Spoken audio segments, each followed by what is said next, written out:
Playing with them guys is like going to school and playing on the recess. We're all making plays, we're all feeding off each other, we're having fun while doing it. So, man, I'm just so happy to be on the field with those type of guys, those type of caliber guys, because they bring me up and allow me to be my best. Kyron Williams, Thursday Night Football. And as far as Thursday nights in October go, this was about as big as a game could get for a team. It was the Los Angeles Rams languishing near the bottom of the NFC West as play kicked off, but buoyed by the promise of what the return of their two-star wide receivers could mean for the team. Another loss, and the Rams are buried in the division. And with the trade deadline right around the bend, maybe some big changes were ahead for the roster. But a win could change a lot and keep certain people in the building. And that is exactly what Sean McVay and company got on Thursday night, a 30-20 win over the Minnesota Vikings. A win that, yes, puts the Rams back into the mix in the NFC playoff picture in a big way. And Sean McVay, after the game, was asked about Cooper Kupp specifically and the reports about a Cooper Kupp potential trade, and he doused that. He said, teams reached out. Some of the things that are out there, they're just not true. There's not a lot of accountability to the reports. I'm really glad to have Cooper Kupp back with us, and I expect it to stay that way. So, book it. Dan Hanzus here, heeding that call with the great Justin Graver, the Gravedigger, helping me out. And we got JB Long, the voice of the Los Angeles Rams, jumping on in just a few minutes to talk about this game. A great game, Justin, that went down to the final minutes, and there was obviously some officiating controversy, as there must be, that quite frankly put a little stink on the game.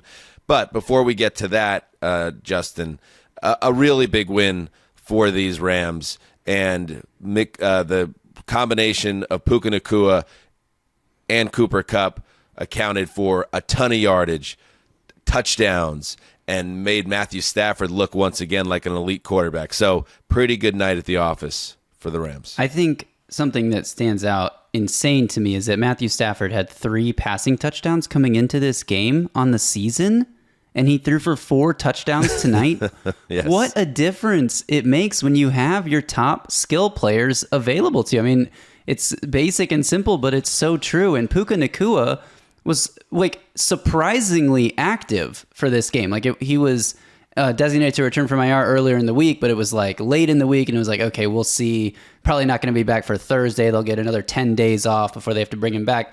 No, a desperate Rams team sitting at 2-4 said, we need as much help as we can get. They bring Puka back. He plays on a snap count. What did he play? 40 out of 71 snaps, and had 7 catches for 106 yards on those snaps. And it was right away, first drive, they're feeding him. And what a different team it looks like when you have these 2 guys on the field. Yeah, Puka Nacua, who we've heard both from Jordan Rodriguez, who covers the Rams, obviously so beautifully, that Nacua is the dude in this offense now. He's the number 1 wide receiver, and Cooper Kupp, who is obviously a franchise legend and a former Super Bowl MVP, is the number 2 within the structure. But, I mean, that's a great number 2. And you saw Kupp, who was a little more quiet, also on a snap count. You could tell they kind of balance these guys and work in them back into playing shape. Each of them have been out since early September. 2 plays that jumped out to me for Cooper Kupp was the touchdown, which was a great bit of athleticism and scrambling by Matthew Stafford to keep the play alive. And then it's Kupp having that communication and that mind meld, finding the pocket in the end zone to pull in that touchdown in the second half. And then again, on a big third down scenario late in the game, hitting Kupp downfield for the biggest gainer that Kupp had in the game, which did not lead to points, but led to a punt that pinned the Vikings deep in their own end. As for Nacua, yeah, really, they target him immediately. He doesn't come down with the first target, but then he did what he did all throughout last season, which is just find ways to get open. And he's always open, and he's tough to bring down. And these 2 guys change everything for this team. And Stafford got time to work, and he did the work. So a great night for the Los Angeles offense when they needed it most. And you hit on it there. I think Nacua, if they're 4-2 and not 2-4, they might have given Nacua the extra 10 days. But this was such an important game for the Rams. As for the Vikings, we got to talk about it because, yes, the Rams are up 8 points when the Vikings get the ball back for the last time. And there are, I believe, a minute 46, I believe it is, left on the clock. Yes, the Vikings at their own 5-yard line, and Sam Darnold drops back to pass, and he gets his face mask grabbed, and he gets twisted and thrown to the ground by Byron Young. Byron Young knows, obviously, what he has done, so he kind of walks away from the play with his hands to his helmet because, I just gave them 15 yards, and now it's 1st and 10 from the 20, and the Vikings are in business and have a real chance of this. However, the officials missed the call, and the game ends. It's a safety, sack, and Byron Young is going to get fined for that because that's how it works.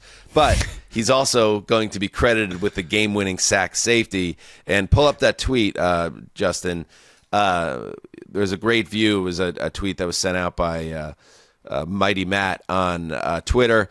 And there's the image. There's a referee, back referee there, Justin, staring directly at the play. And I know Darnold's back is to him, but as you heard on the telecast from Herb Street, said, hey, when you see a quarterback get twisted and his neck go like that, it's obvious something happened. And what did Al say, by the way, Justin?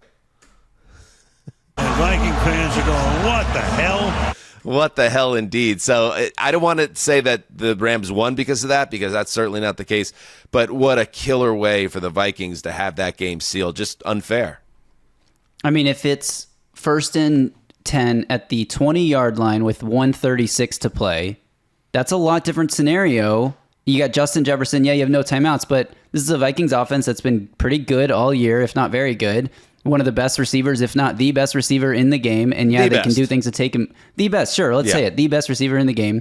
And yeah, the Rams' defense was doing a good job taking him away in key moments, like 3rd down in the red zone and moments like that. But he was very productive throughout most of the game. And if you do that, then you leave guys like Jordan Addison, Jalen Naylor, Josh Oliver was making big catch and run plays in this game. Like, there's definitely an argument that the Vikings could have marched down the field from that point on. But you also have to score a touchdown. You have to convert a 2-point conversion to even tie the game. So there's a lot of things that had to go right. But yeah, if you're a Vikings fan watching this, I mean, how can you not be pulling your hair out? And I texted you this during the game, the Bernie Sanders meme. I am once again asking for these types of plays to be reviewable. Like, why is it so hard? It doesn't have to be challengeable. It can be just a guy in New York or a guy in the booth says, look, this is clear as day on the telecast, on the footage that we have. His face mask is being grabbed. Why? It's what drives me crazy, because that is a very good chance that something like that does happen, and they will cite. It happens a lot more in the playoffs. When something like this happens in the playoffs, that spurs change because everyone's watching, and the NFL does not like the product being exposed as faulty in those settings. But don't forget about what happens in Week 8 either, because that is a huge swing, and they will use whoever, and probably will be the Vikings. And if it's not them, it'll be someone else. Will use that play and say, hey, we got to clean this up. They have the technology. You see it all the time. They will clean something up before it has to go to booth review. And it's just handled for stuff like this, egregious things that decide games. It's hard to make sense of how that one got through. And Darnold is about as mild-mannered as they come. He was pissed off. That was an angry Sam Darnold walking off the field because you feel like he got it taken away from you. Okay, now I'm seeing this. Shout out to Michael Sean Dugar, who sent this on our text thread. Pool reporter Calvin Watkins spoke with referee Trey Blake on this. The question on the Vikings' last offensive play, it looked as if the quarterback had his face mask pulled. What did you guys see on that play, Blake? Well, on that play, the quarterback was facing the opposite direction from me, so I did not have a good look at it. I did not have a look, and I did not see the face mask being pulled. Obviously, the umpire had players between him and the quarterback, so he did not get a good look at it. He was blocked out as well, so that was the thing. We did not see it, so we couldn't call it. We couldn't see it. Was there a discussion on the field? Because obviously the Vikings were complaining about it. Did your crew have a discussion about, hey, did we miss this or anything like that on the field? Blake, on the field, we definitely did discuss it because they did bring up a concern. We discussed it as a crew, but we weren't able to see it on the field, so we weren't able to make that call. Question, is that play reviewable? Blake, it is not reviewable. Yes, send this transcript with the video to the next meetings at a resort and get this thing cleaned up, because if the officials who are, yes, human, it happens. I know it seems crazy, but they are right there. But if they're angled out and it just, maybe there's someone that can help. So we're not talking about this because it's not a good look for the league. But again, that's not what this game, that's not the only thing that this game was about. And that I think would be unfair to the Rams, who really did play a great game. In fact, let's talk a little bit more about what the Rams pulled off today with a man that knows all about it. In fact, he is at SoFi Stadium right now because he is the voice of the Rams, JB Long. JB, welcome to Heed the Call, baby. Hey, Zooser. Hey, Graver. Sorry to be the amateur here without any microphone or earbuds. I apologize to all the great Heed the Call listeners, but bear with us. No, we appreciate you. I reached out to you in the middle of the game to say, hey, would you be able to jump on? And, of course, you said you could because you're a great man. And that was a great game for the Rams, wasn't it? We were just talking about, obviously, the face mask play. It's almost like if you're a Rams fan, JB, like it's annoying. Yes, you're happy that clinched the win, but this should be about what the Rams pulled off for 58 and a half minutes, not just an official's blown call, because they really did step up in a big spot tonight. Yeah, I missed that play completely. I was actually texting you back that I would love to come on the pod tonight. And next thing I knew, I looked up and SoFi was erupting, and I was seeing the replay. Sorry. We actually asked BY post-game if he thought that he was guilty of face mask, because his reaction was such that he wasn't celebrating. He was in dismay. He said he actually thought he got the horse collar, but whatever it was, he didn't think that was a walk-off shot. He didn't think he had called game. He thought that the game would go on. Now, look, no timeouts, long field, needing a touchdown, 2-point conversion. I empathize for Vikings fans who wanted to keep that hope alive. And who knows, maybe they would have gone down and finished that game off, pushing it to overtime. But obviously, from my lens, the focus is on the best offensive night of the season, the return of the two superstars at receiver, the difference that made for Matthew Stafford, who came in with 3 touchdown passes and finished with 4 here tonight alone against this vaunted Vikings defense, which impossibly did not sack him tonight. I think that's the most surprising one of the night for me. Yeah, this vaunted Vikings defense has played this kind of style or somebody who came from this style of offense already 3 times this year. Before tonight's game, they beat the Niners 23-17. They beat the Texans 34-7. Bobby Slowick coming from this tree. They beat the Packers 31-29. Matt LaFleur coming from this tree. Sean McVay, though, he's the master. He's the master of this coaching tree. He and Shanahan, I guess. But Shanahan got beat by this defense. What is it about McVay's offenses and the motions and the misdirection and everything he's able to do to keep this offense on track against what has been a very good, if not dominant, defense all season long? Well, pretty cool context that tonight is Sean's 80th victory as head coach of the Rams, regular season and postseason combined. With that, he moves into sole possession of first place as the Rams' winningest coach ever, passing John Robinson. He joins John Madden as the only 2 men who have done it since the merger before their 40th birthday. And perhaps most importantly, he does it on his son's first birthday, literally tonight. So a lot of threads weave together for Sean McVay. But even though Jordan is his favorite son, Puka Nacua and Cooper Kupp are probably his favorite adopted sons. And it wasn't just their impact in the passing game, right, which definitely you felt. Puka came back as the leading receiver. Cooper Kupp got that touchdown off of just Matthew Stafford wizardry, the most mobile I've seen him in quite some time. But I think, Graver, what gets understated or underappreciated is their impact on the running game. Sean's offense is always at its best when run looks like pass and pass looks like run pre-snap. They're married together, and it hasn't been that way at all this season for very obvious reasons. But tonight, because of what they can do downfield and because of what they can do folding into your running surface, it's no coincidence that the Rams got their best point total, their most yards per play. Kyron Williams had a good night. Like, it just all stitches back together. And if they can get some offensive linemen guard to guard back in the mix, look out, this might be for real. Yeah, and I want to also, JB, we should give the Rams defense some flowers here too, because the game starts off very poorly with the Vikings going right down the field for a touchdown. They get the ball a second time, they go right down the field for a touchdown, and you think it's going to be a track meet. But from that point on, Minnesota had 6 points, 2 field goals the rest of the way.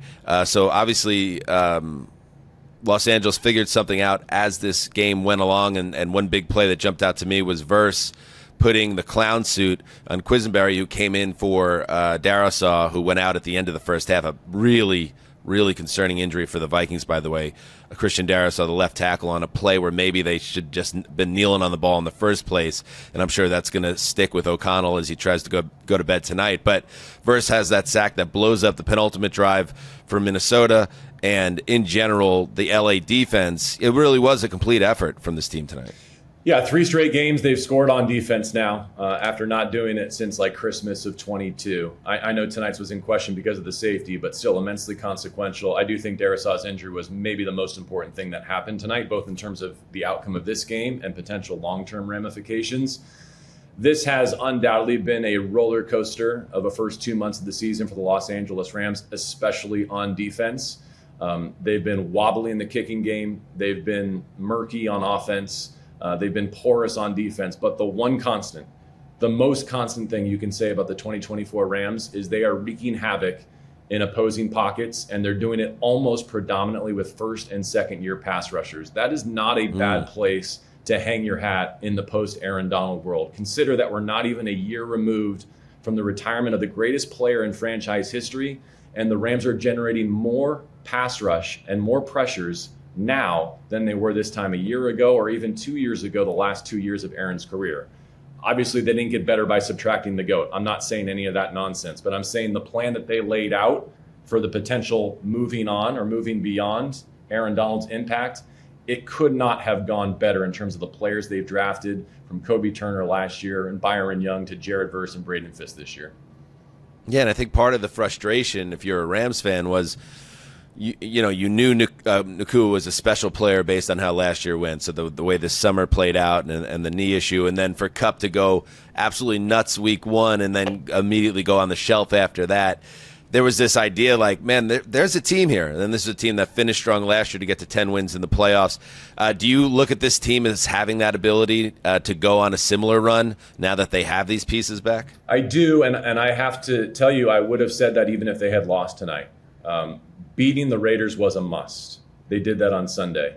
It gave them the margin, I think, to play this out to the trade deadline. And what I mean by that is next on their schedule is a Week 9 trip to Seattle, right now leading the NFC West, the only team in that division with fewer than 4 losses, but they've got 3 of their own. And so it would have been a real shame, I think, if the Rams would not have been able to put their best roster on the field and take a big swing at the Seahawks, because this West appears to be wide open. And with 2 games still to play against Seattle, the bubble's going to be really crowded in the NFC, it looks like, if you're talking wild card, but there's still a direct line to a potential division championship for these Los Angeles Rams, which is just bananas considering for the second year in a row they were 3 games below 500 at their bye, got back to 10 wins in a playoff spot and a wild card spot last year. I'm not saying history is about to repeat itself, but it is pretty coincidental that last year part of that flip of the script was 2 wins in 5 days at SoFi Stadium against the Commanders and the Saints. Here we are midway through 24, 2 wins in 5 days against the Raiders and the Vikings. I was going to say your hair, it's looking pretty tight. It looks like a nice and clean look. Have you been to JB and I famously share the same barbershop, Jags, it's called Jags Barbershop, run by George over there in Westchester neighborhood of Los Angeles. Any trips to Jag recently? Yeah, George is upcharging me now because he keeps drafting Rams running backs. Last year it was Cam Akers. This year it was I think it was Blake Corum. He was kind of backing that running back by committee. It hasn't worked out for him in fantasy football, so I'm paying double. I think I'm actually supplementing. Are you getting a discount? That's probably why. He's probably getting better fantasy advice from you and evening it out. Yes, he's paying me because my fantasy advice is so out of control. The roster I somehow like zeroed in on every star player having the worst year of his career this year. So whenever you can do that, lock that in. You got to do it. He should be charging you twice as much. You've got twice as many follicles. I'm surprised you even watched this football game tonight, that you're not just stressing out over baseball coming your way this weekend.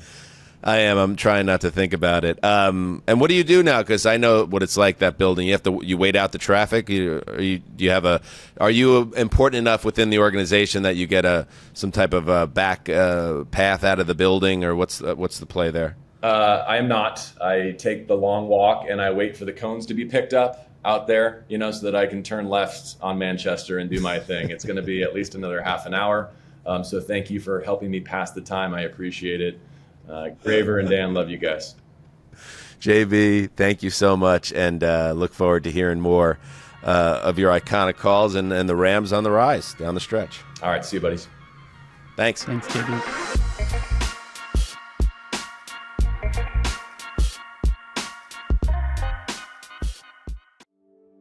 What's the best way to elevate your daily life this fall? That's easy. It's Via's premium, federally legal cannabis products, farmed and crafted with care in the U.S. and trusted by over 500,000 customers. Via is well known for their premium THCA flower, grown indoors in state-of-the-art facilities and free from harsh pesticides or nasty chemicals. Via just launched their high THCA flower in 7-gram and 28-gram bags and brand new flavors for the THCA vapes line, so you have more options than ever to blaze your own trail. I've been messing with the product. I must say, I've been checking out this Via. They have all sorts of options. Like if you want to chill, they have a type. If you want to focus up, they have a type. These gummies. There's even one. There's a red one that I haven't popped open yet. There's a sexy time one, and I'm a little afraid to pop it open, but I want to try it because all the other stuff has helped. So these are the options. It's wild. I'm all in, and the best part, Via legally ships to nearly all states. Sexy time. Did you hear me? Via legally ships to nearly all states in the U.S. in discreet packaging directly to your door with a worry-free guarantee. No medical card required. So if you're 21 or older, check out the link to Via's website in our description and use the code HTC, that's us, to receive 15% off if you want to support our show. And this is important. Please tell them Heed the Call sent you. Again, use the Via link in the pod description and the code HTC for 15% off. This fall, enhance your everyday with Via. October is almost over, and as you know by now on Underdog, we call it Boostober. Underdog has been dropping new promos, boosts, and discounts every single day this month, but time is running out, so don't miss these specials before Halloween. Just download the Underdog app, sign up with the code HTC, that's our show, and Underdog will give you a free pick to use on your first Cash Pick'em entry, plus up to $1,000 in bonus cash when you deposit, for our U.S. audience only. There he goes. Thank you to JB Long, the voice of the Rams, and it was very nice of him to give us that time. Even if he's waiting out traffic, he could be eating some cold chicken fingers and drinking a Pepsi right now. Instead, he gave us that time, so that was nice of him. That was super nice of him. Obviously, he's pulling for the Yankees based on his comment there. He didn't say it directly, but I think we can infer that that's what he meant. Right? Interesting. I didn't pick that up. I mean, he is a Los Angeles guy, but either way, I'm a big fan. Yeah, the Darrisaw injury is something to absolutely track coming out of this game. And, there was 35 seconds to play. Very little chance of the Vikings getting into field goal range or scoring range at that point, in the shadow of their own goalpost. So to run a play that allowed Darrisaw to get rolled up on, that's just unfortunate. And I don't think you could kill O'Connell for it. It's really bad luck, but also a play where, it could have completely been avoided if they would have just knelt on the ball, but that's the way it goes. So if it's David Quessenberry going on Darnold's blind side the rest of the way, that's a problem. And that's something to keep an eye on. And I think that's what JB meant by that could be the most consequential thing that happened in this game. He's that important to what he does. If you have a great shutdown left tackle, people sleep on this, Justin, because they don't end up with the touchdowns and the glory. But it's like, check out so many of the great teams. They have that on lockdown. It makes the quarterback and the whole offense go. Well, it makes everything easier to trickle down effect because you can count on that guy to cover that side of the field without sending chips and using help and keeping extra men in for protection. So you have more options in the passing game. You have more ability to disguise what you're doing in the run game. And David Quessenberry, I hate to bring up the Titans because I know everyone's going to say, oh, he always brings up the Titans. But he was a starter for the Titans for more than half a season. And I can tell you right now, he is not a very good tackle. I mean, he's a backup for a reason, obviously. The Vikings starting offensive line combined had missed 9 total snaps this season before Darrisaw went to the locker room in this game. This is going to change the way that they run the offense because not only is Darrisaw like the starter, he's one of the best left tackles in all of football. Yeah. To lose that kind of guy, it's tough. And it's tough. It's brutal, and we'll see what kind of injury there were. The Twitter doctors out there making judgment calls. I'm not even going to say what it is, but hopefully he escapes with just a minor injury, and they have some time here to recover. But the Vikings have now lost 2 games in 5 days after starting 5-0. The Lions effect that Mark talked about on last week's show about the Thursday night preview show, where teams that have played the Lions have lost their following game, like almost every game this season that the Lions have played. And having to play on Thursday night after that. And it's funny because I was thinking, maybe not funny for Vikings fans, but I was thinking on those initial touchdown drives, the protection of Darnold was just immaculate, and he was going through his progressions and just picking apart the defense. That's just not going to happen if they have a long-term Darrisaw absence here. On the other side, by the way, offensive line-wise, and something else Vikings fans probably are a little concerned about. According to ESPN's Kevin Seifert, the Vikings pressured Matthew Stafford on only 3 of his 34 dropbacks. That's 9% in terms of pressure rate. Their lowest in a game since 2020.